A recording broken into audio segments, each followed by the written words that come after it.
Hello, good morning. My name is Tanis and welcome to episode 20 of my crafting blog, Tanis Makes Stuff. You find me in my home in Hampshire, towards the south coast of the UK. This, if you can see just here, is my beautiful little cat called Lulu. Hopefully she'll stick around a bit. So yeah, episode 20, crikey, that's rolled around quickly, isn't it? I have got a couple of finished objects for you today. I am counting it as two, even though it is actually only one. I've got one shawl that I finished and I have one of a pair of socks. But I think that counts. To me, that massively counts. Anyway, different position again today. I know I move all the time. That's because I live in a house that's got trees at the front and the back. And so you have to kind of chase the light here. We just have to we'll just go with it, okay? Anyway, nice to get a different view once in a while, eh?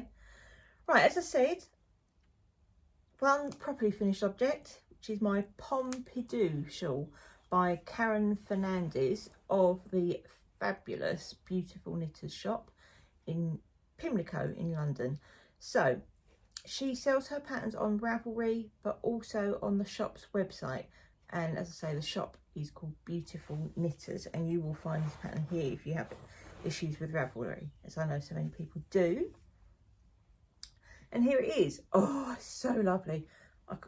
It's quite big.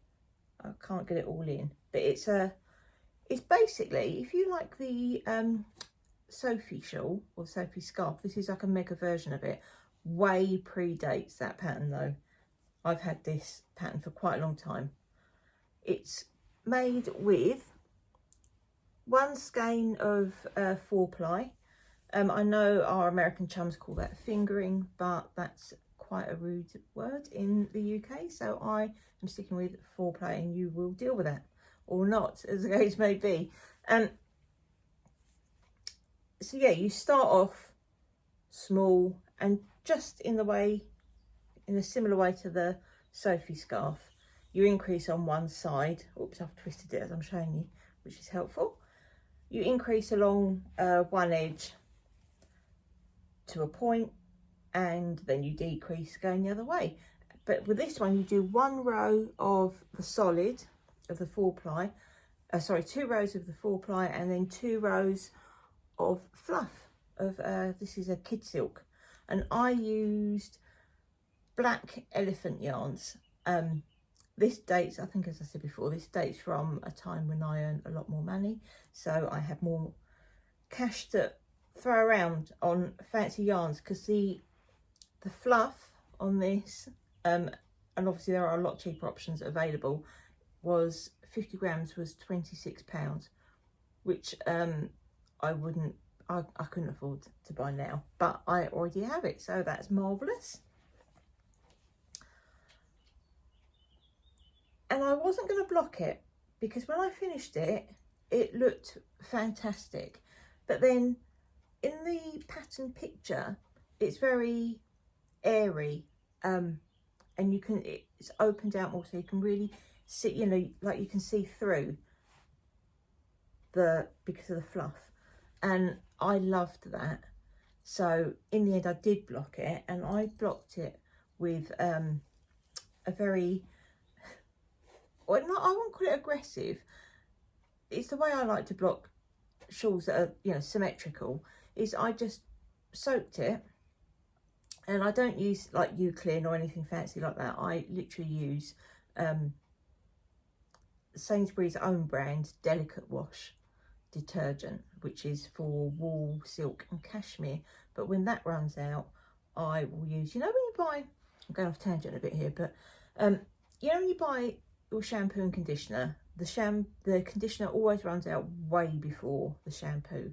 So I'm going to use, because shampoo is used to gently wash something precious, like your hair and your scalp, I think it will work equally well for wool, really.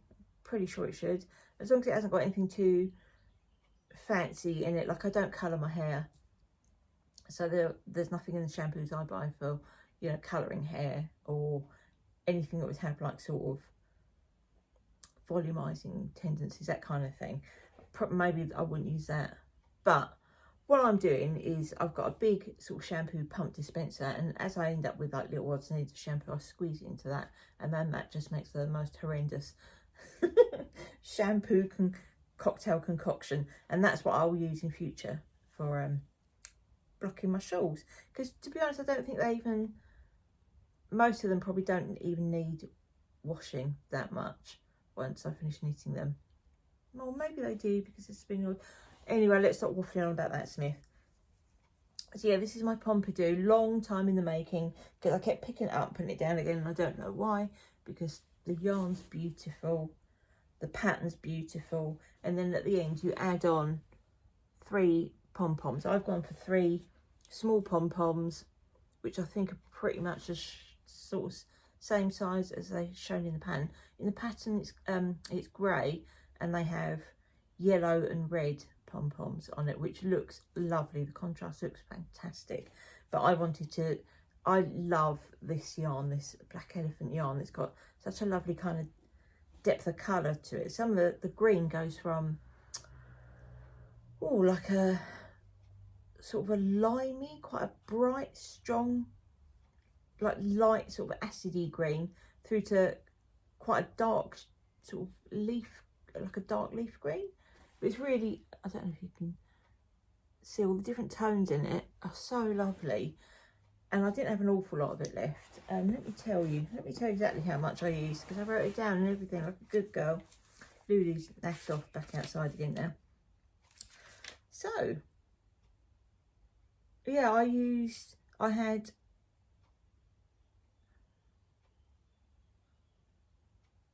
of the 4-ply of 100 grams skein, I only had 9.1 grams left of that, because I used it for the pom-poms too. And of the fluff, of a 50 gram skein, I got 11.6 grams left of that. So obviously the fluff always goes much further, doesn't it? So yeah, I absolutely love that, and I think that colour kind of suits me. But obviously, being me, I finished making that just at the start of summer, which is cracking. Look at my egocentric mug.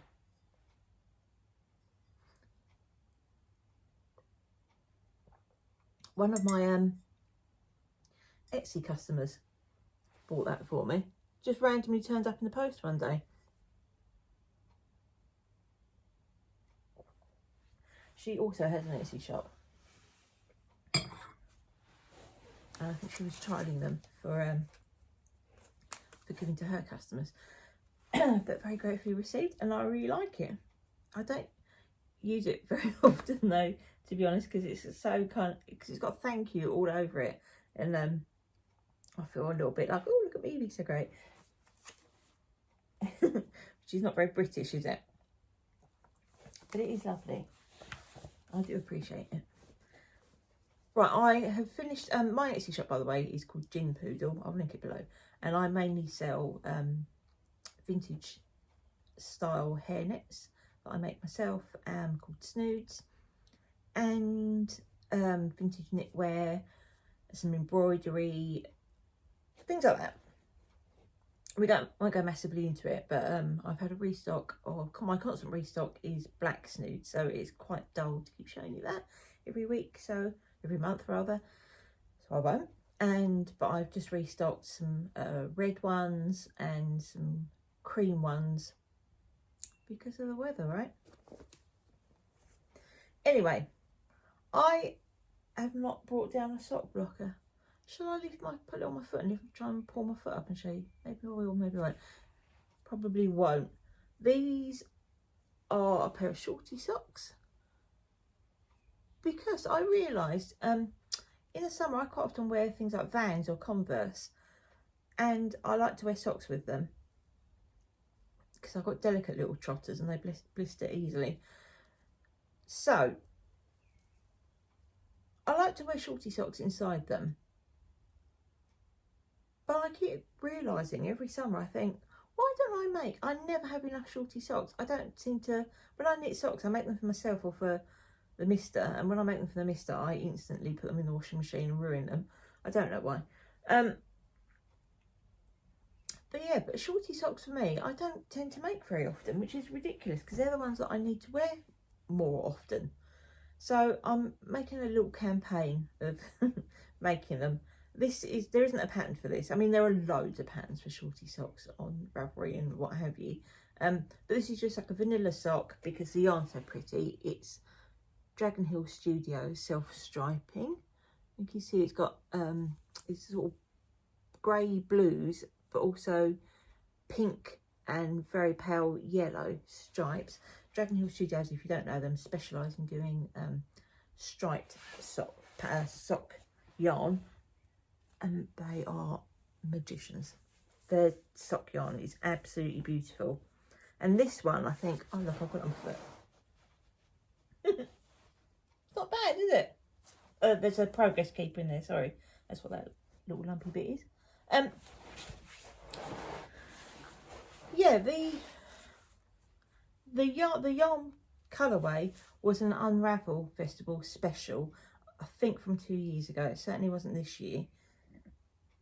And it's really, and I just thought it's a very sort of pretty summery kind of thing. I knit these on DPNs. I'll show you. I knit these on DPNs, which is my preferred thing. Here's the yarn caked up, and that's another beautiful thing about Dragon Hill Studios is when you buy yarn from them, they've already blooming caked it up for you. So if you're staying over for a yarn festival, yeah, this is called Unravel 15. I don't know why it's called Unravel 15 because I certainly didn't buy it in 2015, or at least I hope I didn't. Anyway, yeah, you buy it caked up. So if you're staying over, you've got something you can cast on straight away. Or if you've got a long train journey or what have you. So this is I love Joe Pickle Lily DPN holders. They're my absolute favourite. I'm knitting it on carbons, Knit Pro carbons. And I knit mine with, I do mine actually, I noticed on the Little Drops of Wonderful podcast, we knit our socks the same way. I have all my front stitches on one DPN and my heel stitches on 2 across the back. And I don't know where I picked that habit up from, but it is really, especially when you're using DPNs, which is my favourite method. A 4 can feel a bit too, you know, when people say like you're trying to detangle a hedgehog with DPNs, it kind of stops that awkward feeling. It's just easier to manage. And I'm knitting these with an afterthought heel, so I've done 7 rows of 1x1 twisted rib, then 5 rows just stocking stitch, and then I do the I am very risk averse. I use waste yarn, so I've got 3 ends on mine because I put in a lifeline on the row before and I put a lifeline in the row after. Then I use waste yarn. I do a row, you know, just the back stitches with waste yarn, and then you go back and knit over those with your normal, so you never have to break your main yarn. And then when it comes time to work the heel, I can just unpick the waste yarn, and my stitches that I need to pick up are already on waste yarn, just for me to slip my needle through, and I find that works the best for me.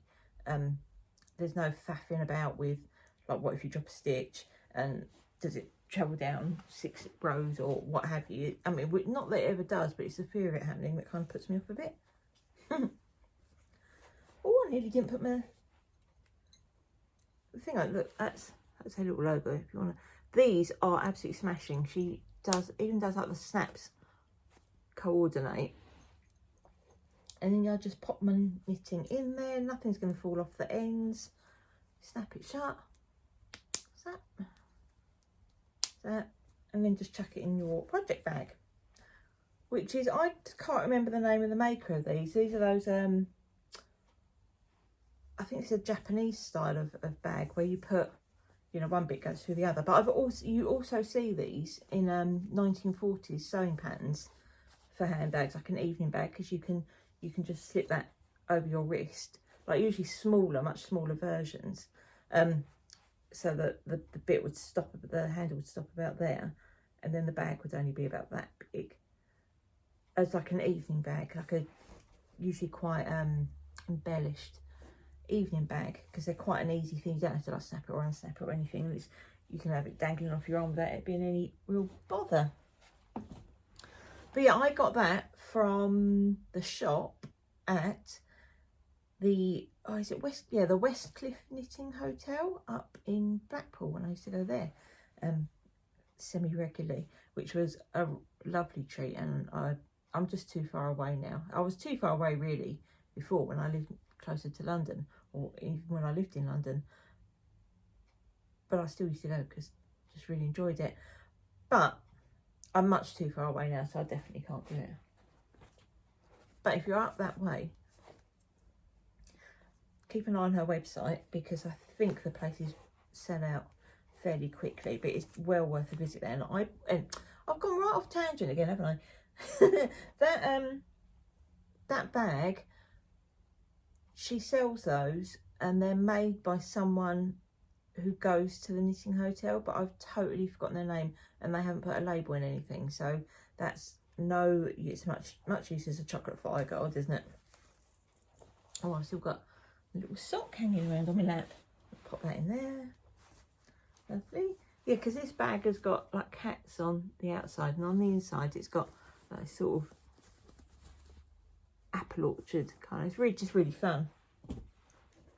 And I thought with it being so pink, it kind of went with those socks. But I think I'll definitely get another pair of socks out of that book, because that's the other thing with Dragon Hill Studios. I think their yardage works out quite generously. This is my own little experiment. It was an experiment for a scarf that I was going to put in my Etsy shop, and I don't think I'm going to now because it's too labour intensive. I need something faster. But this will be a keyhole scarf. Now, a keyhole scarf, they're expendable. That bit goes around the back of your neck. This bit sits at, I need to take the other one off, don't I, really?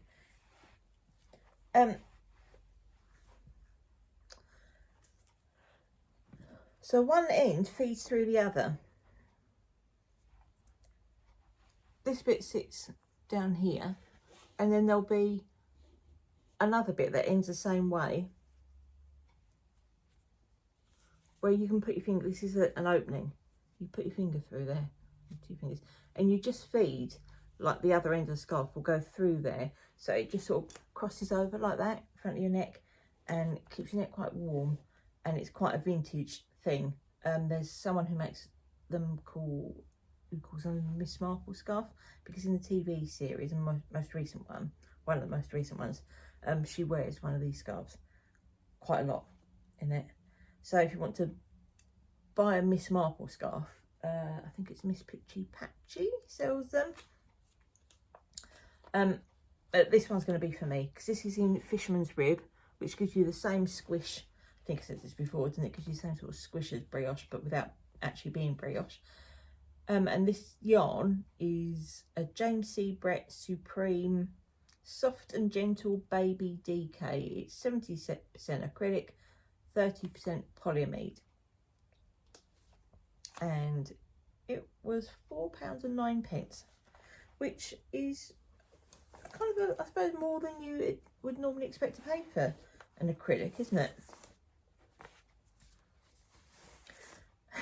That yarn as well, it's got so many breaks in it, because I bought it fully intending to make a charity knit for the knitting network group I go to, as collects knitwear for local maternity unit, blankets and baby clothes and things, and they do shawls for nursing mothers and a few bits and bobs. They also collect things to sell on, they have a craft fair once a year to for proceeds to keep the group going. And the group it's in a church hall, so the church doesn't charge them to use the hall for the knit and natter group, so they raise funds to keep the church going too.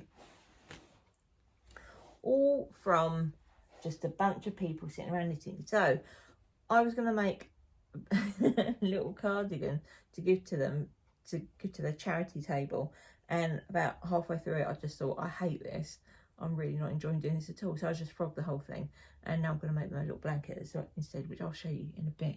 But yeah, I don't know what it was, it's a lovely pattern, and it was, I think it was going to be a nice thing when it was done, but I just, you know when you find you're just not picking something up at all, and normally I will take along a charity project with me when I go to the Knit and Natter group, and I just couldn't even bother to pick it up to take it to that. So that was a pretty clear sign, I think. Pretty clear that it wasn't meant to be.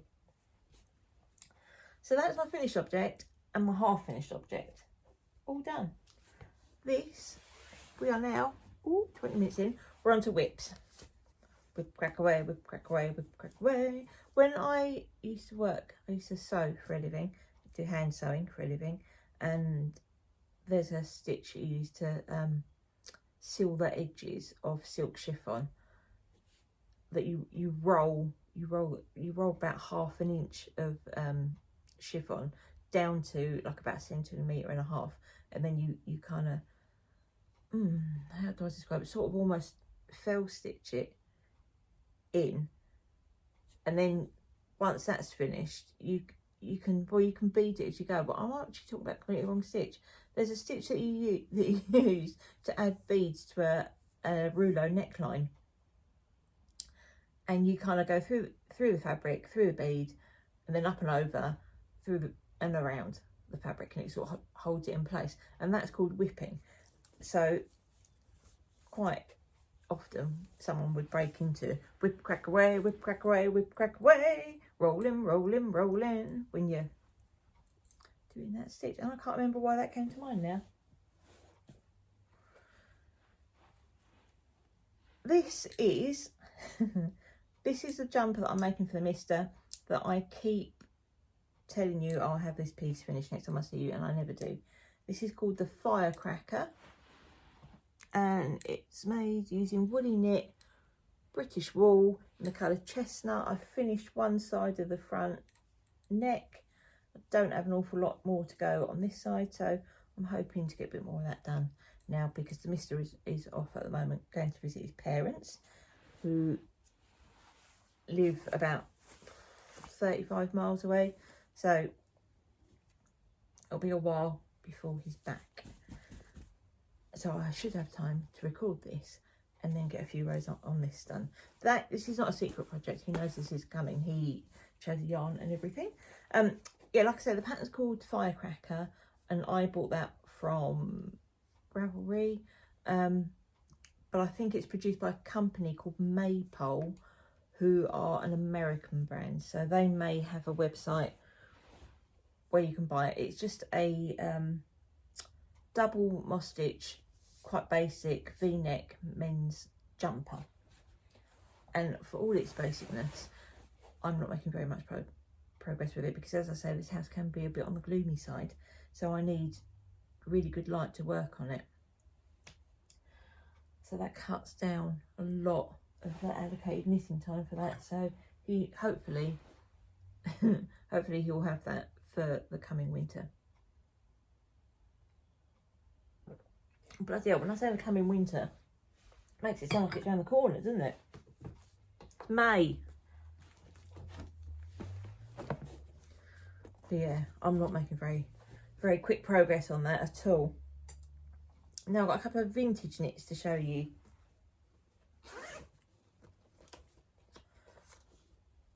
One is this hat. I don't know how well you're going to be able to see this. Oh no, it comes out nice and clear.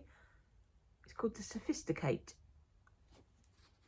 And that's the back view. Really interesting back view, I think. Oh, can you see that? Yeah. It's got this weird sort of, what's that? Is it parmentiers? Those pastries that are that shape. Anyway, I think this is a 1940s pattern. I like the couple below. He's like a fag for a lovely vintage fag. So yeah, this well, this says at the bottom, made and printed in Great Britain, and this is really this absolutely is a vintage pattern, but its pattern code number is 1994. How funny.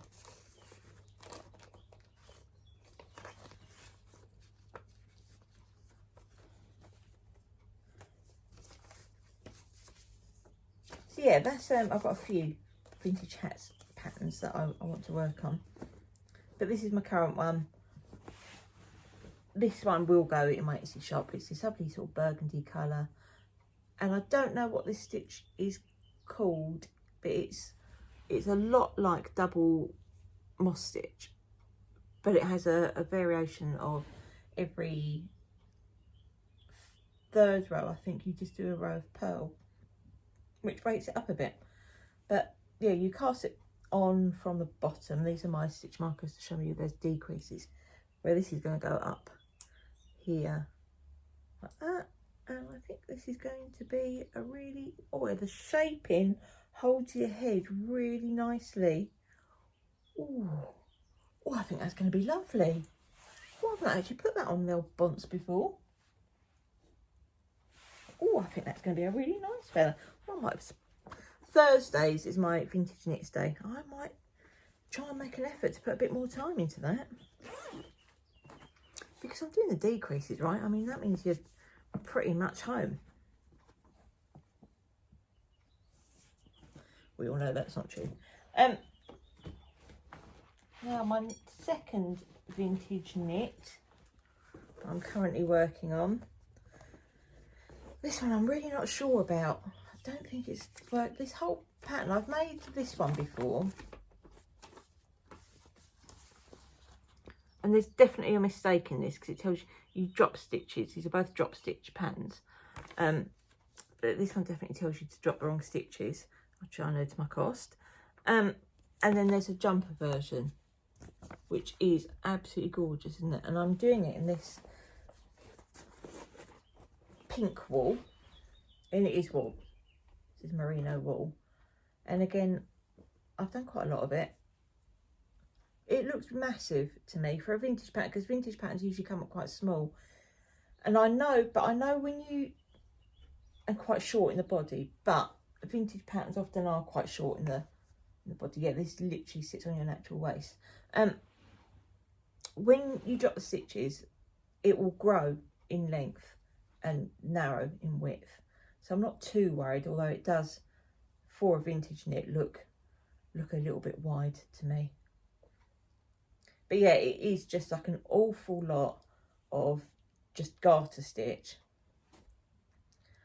on needles that feel slightly too big for what you're doing. These are 5.5mm needles with 4-ply yarn, so I find that feels quite awkward in my knitting for me. I'm not a massive keen fan of chunky needles, so that one gets a bit more time than the other one, again because that yarn's dark and it's harder for me to knit with dark yarn in this house in the evenings.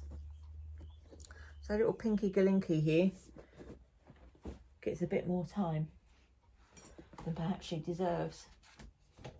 What have I got in here? Oh yeah, this is yarn that I was gifted a long time ago at an old job. Someone brought in, just said like, I'm never going to knit again. I've fallen out of love with it, but I've got this yarn, and there was quite a lot of cream, and then there was a few random balls of pink and this like little blue colour. So this, I'm making a little blanket for the knitting group, for the charity stall. I'm trying to weave in ends as I go, so next time I pick this up to knit on it, I'll weave these in, because otherwise this is going to be a hell of... In the pattern it's well, I'm using there's a pattern called Simple Garter Baby Blanket that I just used for numbers for how many stitches to cast on, but that has a stripe, it's striped, but it's striped in a different way. So in that pattern it tells you to just take the colours up the side, but that's only doing like 2 rows of each colour, and I've changed to you know, I do like 8 rows in the pink, 2 in the cream, 2 in the turquoise, 2 in the cream. And that would be too big a gap there, I think, to carry those colours up the side. Doesn't look particularly brilliant when you do that. So I'm cutting them. Oh, which is giving me loads of ends to weave in, and that's no one's favourite project, is it? But this is all baby yarn, it's acrylic, so it's going to someone unknown who will no doubt need to chuck it in a washing machine several times. And that acrylic, I think, is the best option for a baby blanket. So that's what I'm doing with this. And I've still got quite a lot of this and quite a lot of this. So these 2 balls that I've got here, I don't expect those to do the whole blanket. I mean, they might do, who knows? But it's DK yarn. But I think it comes up as slightly smaller than DK yarn. What size needles am I using? I'm also using 3.75 needles instead of 4mm needles, because I prefer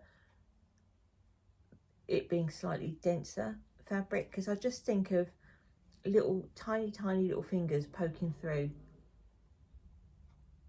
and I just prefer that feel of it.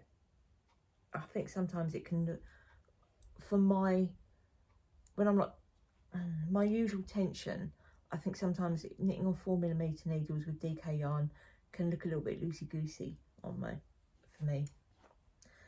So yeah, but I mean, there's no rush for this. This is going to go either on the table for items to go to the hospital, or it will go on their table of items to be sold at a craft fair.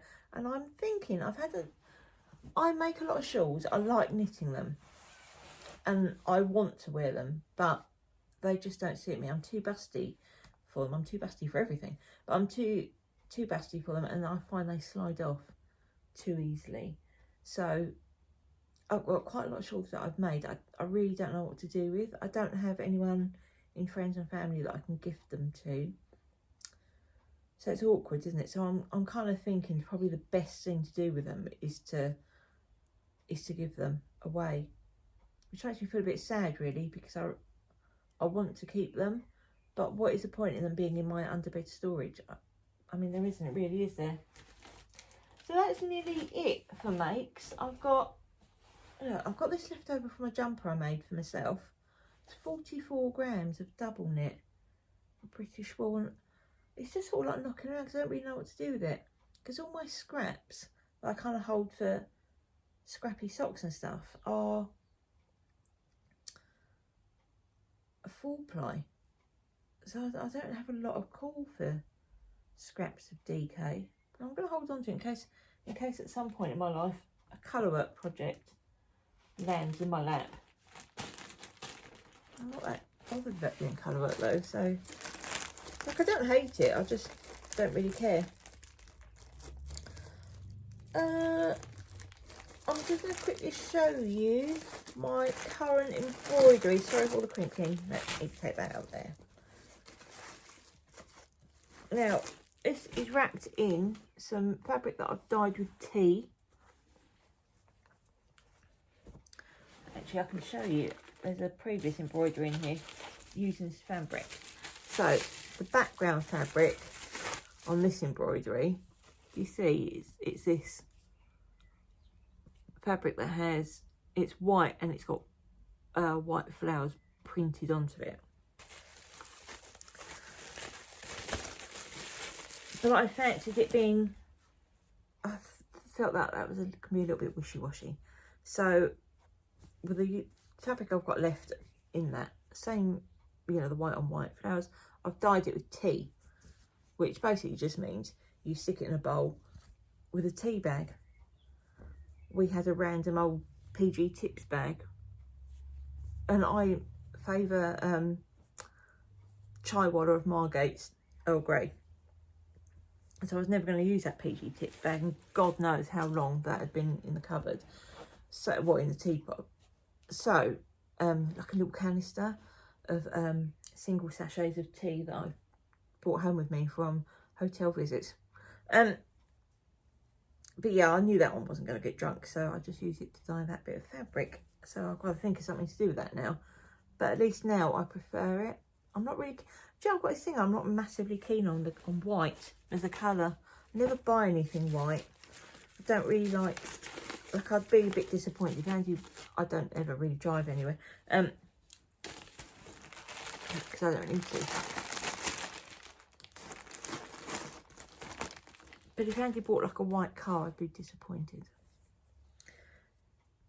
So this is actually a cream colour. This is an experiment that I'm doing for a design that I will sell in my Etsy shop. This may change, but that's it so far. Pretty pleased with that. Right, Lulu? If you can hear that tinkling, that's little Lulu's coming to say hello. Hello, baby. What time is it? I will come outside with you shortly. There. So happy with that. Really happy with that. I haven't decided yet how I'm going to sew these bits. But this is my own design, so I've already got the template, so I can reproduce this. And these don't take very long. All I'm going to change really is I'm probably going to make that row smaller, and maybe make it a little group of 3 at the bottom there. Lou, stop scratching my chair. I'll come out and play with you soon. Baby, where are you? Lou the bum. 2 things. I've moved this chair to the other side of the room. She does not like change, being a cat. And also, she needs quite a lot of attention. She's a rescue cat, and if I leave the house too much, she starts over grooming. So, which is why I work from home now completely. Because when I used to go out to work, even if I went out for like and worked only like 4 hours in a day, when I came home she'd have over groomed her tail or her side. So yeah, I've changed my entire life to make my cat happy. She's lovely though, she's totally worth it. So that is it for whips, current whips. I mean, I do actually have a lot more whips than that, but these are things I am honestly working on, whereas all the things that I think I'm working on that are in bags in storage over here, which are technically whips, but if I was actually knitting on them, then are they really whips? Are they? I don't think so. They're daydreams really, aren't they? Just fancy daydreams. So that is it for making. I've got some books that I've read or that I'm currently reading. My current read to talk to you about, French Revolutions by Tim Moore. It's about a guy who's really not a cyclist. He does bugger all training, and then he goes off and decides to ride ride all the stages of the tour, except that he can't really get hold of what they are. And it's not like the previous year's tour, it's the current year's tour. So he's relying on the tour press office to release details of what the stages will be in detail, and they don't do that. Or they won't give them to him anyway. So it's quite ramshackle, and he, you know, it's a Herculean task for a pro cyclist. So why this random North London guy just decides he's going to do it, the whole thing's a disaster. But it's funny, it is good. And this book, I bought this for my partner to read when we were on holiday one year, and then he enjoyed it and said it was funny. So I thought, normally we'd leave books behind on the bookshare shelf in, you know, whatever apartments we were staying in. But this one I brought home with me to read, and it is from a holiday we had in Greece, I think in 2008. Yeah, a long time for that. I do recommend it. It is funny. I mean, he isn't monumental idiot, but likeable. And he's got no illusions about the idiocy of what he's attempting. He's quite good. I'm also reading, we'll try and put pictures up here, The Dalai Lama's Cat by David Michie on audiobook. I do count audiobooks as reading, but it does make me wonder, should I also read, you know, by the same token, if you're listening to an audiobook, is it like listening to a podcast, really, isn't it? Or listening to the Archers. Is that reading? It's not really, is it? But anyway, that's good. That's a good read, because I am very obviously a cat person.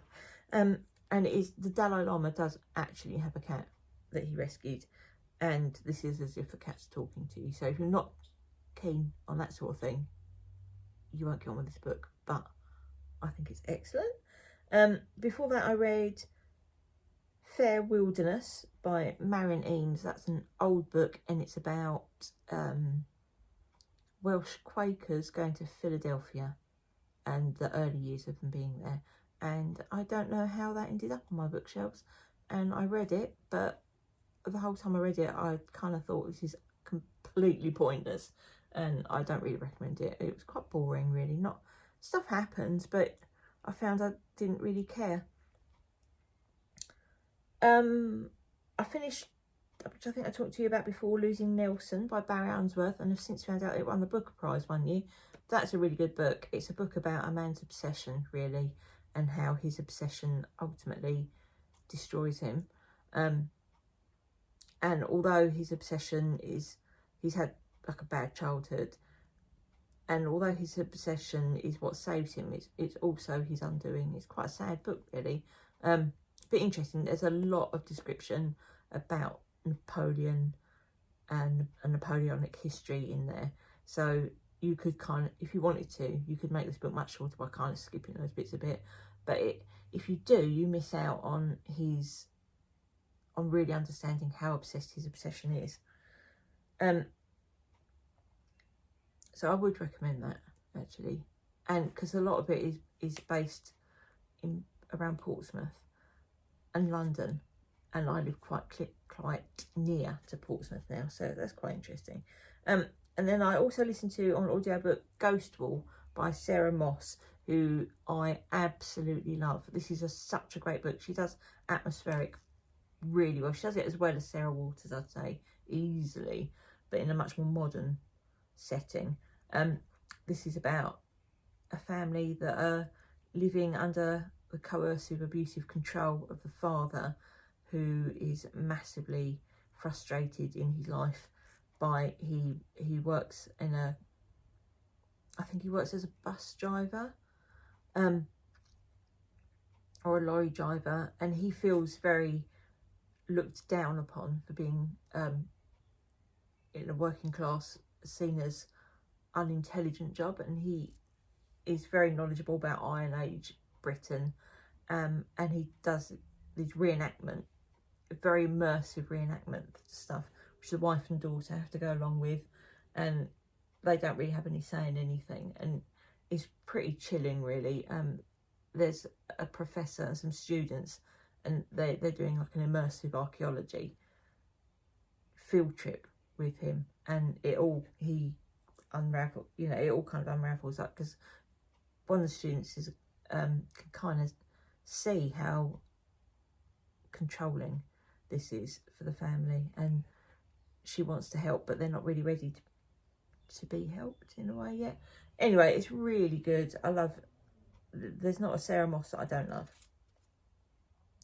So yeah, that's it really. Life stuff. I don't really like going out much. I'm really a homebody. So I might put in a little clip, I might take a little picture of a little video of how the garden's doing. We've got a very small garden, quite minimal, and that's how we like it, because we're really not gardeners. So it just sort of looks after itself, but things are starting to bloom and stuff. It's just nice. On sad news, my bloody neighbours are moving out, and they're really quiet. It's gutting. I think their bloody landlord has put the rent up by about £300 to £400 a month, just like that, which is toppy for this area. And yeah, they're moving out, so God knows who's going to move in next. They just better be quiet and nice. Luckily, I suppose, the thing with the rent going up so much is they're going to have quite responsible jobs to be able to afford to pay that, aren't they? So hopefully that won't be a nightmare. Oh, it's just such an awful thing when you're neighbour decides to rent out their property, because you just don't know 6 months down the line who the bloody hell is going to be living next door to you. And we have had a couple next door who were massive cannabis smokers, and they just stank the street out all the time, and it was horrendous. But thank God they moved out. Yeah, and then we went to see a film. So there's a place near us in Havant called the Spring Arts Centre, and they have a small cinema there, a small theatre, and we went to a matinee showing of oh, excuse me, voice is going. The film Zone of Interest. It's been out a while now. Oh my God, it was so good. Like, it's not a film that you would tell you about, it's really enjoyable, because it's chilling. It's about Auschwitz, basically.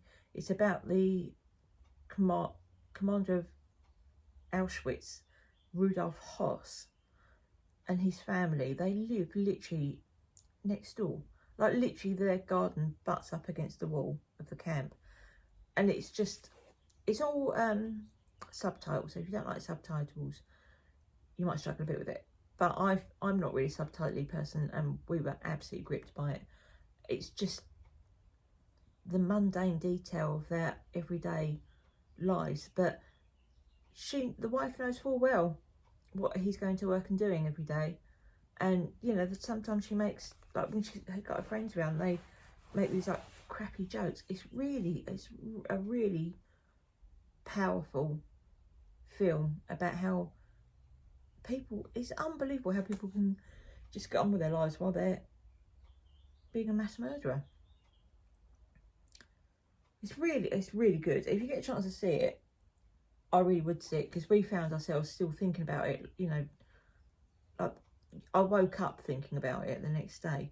So, you know, not a light film to watch, but a really good. I really would recommend that. And I really don't go to pictures very much. It has to be something I'm super interested in for me to leave the house. So I think, apart from me buggering about the back garden in a minute, I think that's it. And I need to go and entertain my cat before she starts entertaining herself too wildly. She was super hungry when she got up this morning. Super hungry. I don't know why. Much hungrier than normal. So I take it she must have been doing some sort of cat acrobatics all night. It's a good job that we don't have cameras inside the house. Right then, with that, I'm going to love you and leave you. I think I will have that second sock done in no time. And then hopefully when I next see you, I would have finished the front of Andy's jumper that I'm always saying I'm going to finish. And I think it's been several months now that I've been saying that to you. And maybe I'll have something else I can show you too. Maybe one of those vintage knits will have finished. And we shall see. That embroidery certainly should be done, really, shouldn't it? Anyway, I'm waffling for the sake of waffling now. I'm going to love you and leave you. I hope you have a smashing week and that the weather holds for you. Bye-bye.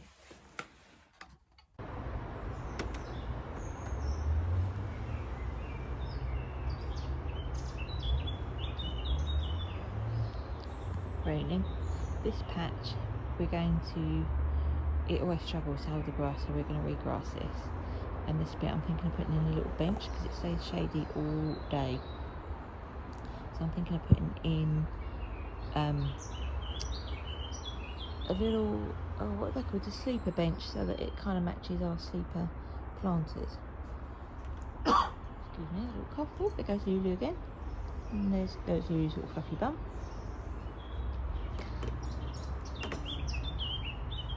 So here are my plants all starting to come up. And this is the shady end, so just ferns and alliums up here. But that's all that will survive. And then down the end there, we've got some sunflowers in a really horrifically ugly pot that the mother-in-law sent round. And some more alliums. And behind that little thing is the bin. So yeah, that's it. Hey Lou. Hey Lou, can we see your lovely face? Hello. Hello.